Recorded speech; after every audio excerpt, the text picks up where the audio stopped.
Everybody, Bald&curious. So, a friend of mine from Slovakia bought that stupid Canik TP9SMF, whatever, the tiny one, and he wouldn't take my advice to buy a SIG. I guess SIG is a lot more money. Anyway, he wanted optic. From what I understand, Canik is cut for RMR, at least the little one. So I highly recommend it. Holosun. I got a 407K optics plan, had them on sale for like a $199. I think they're a little more than about $230 now. So I bought one. I didn't realize this is a 6 MOA. I have a 507 on my 6365 carry gun, but nevertheless, for the price, was worth getting it. So that was my first recommendation. He wound up going with this right on, whatever the hell, I don't know how to pronounce it. Supposedly this is I think this is a British company or something like that. So Written Optics, veteran owned, blah blah blah blah blah. Let's open it up. I ordered one for him. I figure before I ship it to him, let's check it out a little bit. I'm not gonna put a battery on right now and turn it on. We're gonna do like a part 2 for that, just because this literally showed up. I just brought it inside. It's cold. I'm not sure how good or what it is for the optics, so I think it might not be a bad idea to have them acclimate to the inside first.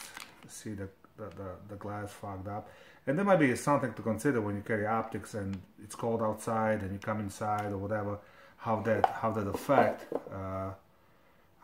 the actual optic. But I don't go outside on the duty. I spend most of the time in a truck. My gun's mostly in a truck, so yeah, it might be an issue sometime. But let's just look at the actual optic itself.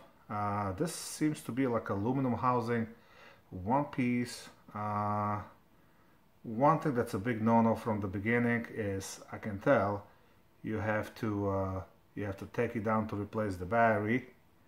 So that's a big no-no for me.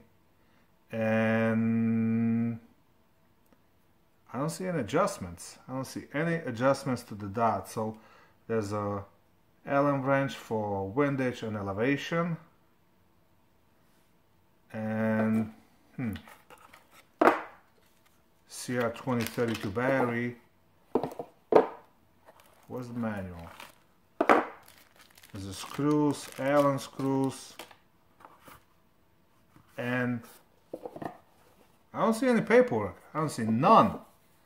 Zero paperwork. So you know what?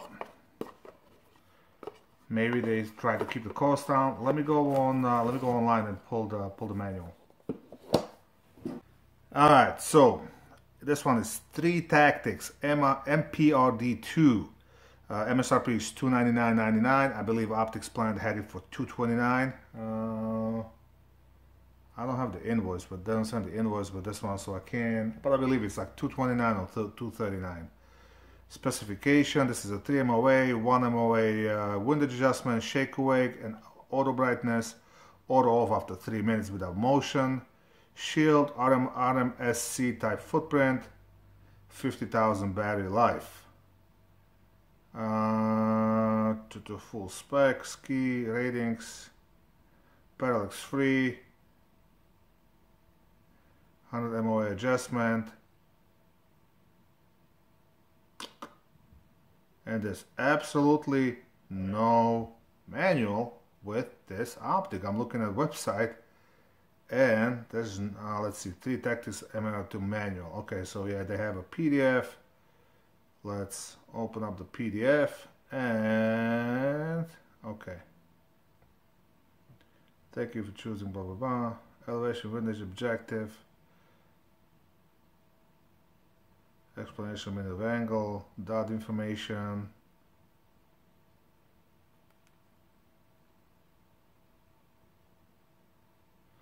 So yeah, there's no adjustment. It says the illumination is activated upon the movement of the optic, so shake awake.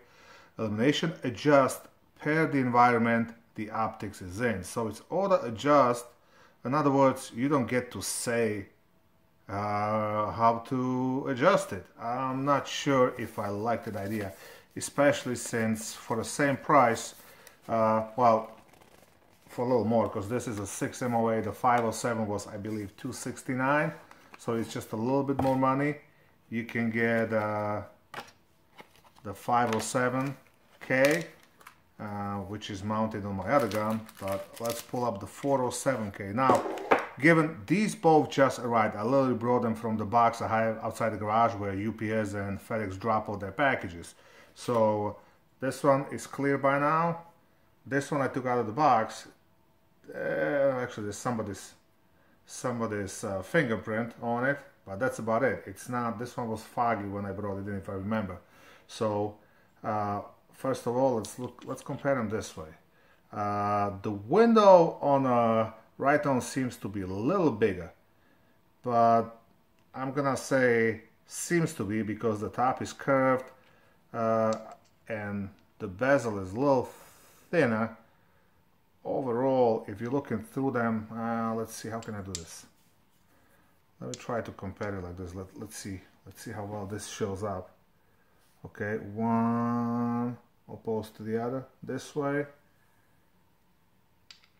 and this way. So, and let me do it side by side. So it gives you an impression that it's a little bigger, but I think it's just because it's a little curved on the top. So I don't think there's a huge difference in the glass. 407K, of course, you can change the battery on the side, and you have the adjustments on the side. Yeah, I probably shouldn't do that. They both seem to be aluminum housing. You can tell the holosun is substantially thicker. Both have a built-in little notch in the rear side, which actually in a holosun it works pretty good. At least with my SIG P365. Now I'm not gonna take the sight of the 365 XL because that's my carry gun. I don't want to mess with it. But I recently acquired something that I was actually gonna do a video on as well. I probably and I will in the future. This is my Hudson H9, and there was a company that was selling milled slide. So for $199 I actually purchased the complete, well, not complete, just a slide already milled for a micro optic. I don't know why they milled it for a micro optic, don't ask me. For now I just threw my Romeo SIG Romeo Zero on it just for the hell of it. It kind of sits pretty nice. Again, small window. Full disclosure, I'm having a problem with this Romeo Zero again after they brought it in, and now I can't even freaking find the dot. Let's see if it shows up. And yeah, gun's empty. You're gonna give me shit that I'm pointing on myself. There's the dot. So we'll see what the weather's like tomorrow and day after tomorrow, and we're gonna put this new. I already tested 507K, so I'm not really gonna mess with the 407K. It's basically the same exact side with a 6 MOA, so I saved it for something else. But I'm kind of intrigued with this one, so we're gonna put it on this Hudson, and we'll go shoot it, and I'll report back to you about that. As you can tell, I never put the sights on the Hudson. I swap all the internals, but like I said, we'll save it for the next video. So we're just gonna close this down real quick. I mean, it seems to be like a really nice quality optic out of the box. Nice clear glass, you know, no distortions and all that. But the actual fact that you only get a dot, you have to take it off to change the battery. There's no way to turn it off. I understand it's got a shake away feature, so if it sits for 3 minutes, you can it'll go to sleep, which is nice. But considering that this one, you can turn it off, you can adjust it manually, you can go from 6 MOA dot to 32 MOA circle, and for just about the same money, we're splitting hair, I mean $20–30 difference. I don't know, I'm hoping this will impress me a lot more when we go and shoot it. So I'm gonna reserve my judgment for now. I'd say get what you paid for. I would put this more on par with the Romeo Zero. Although Romeo Zero you can adjust the setting, it's just a pain in the ass to do it. It's really hard, so most people choose not to. But yeah, I'm gonna leave you at that, and I'll report back from the range. As always, have fun, keep shooting.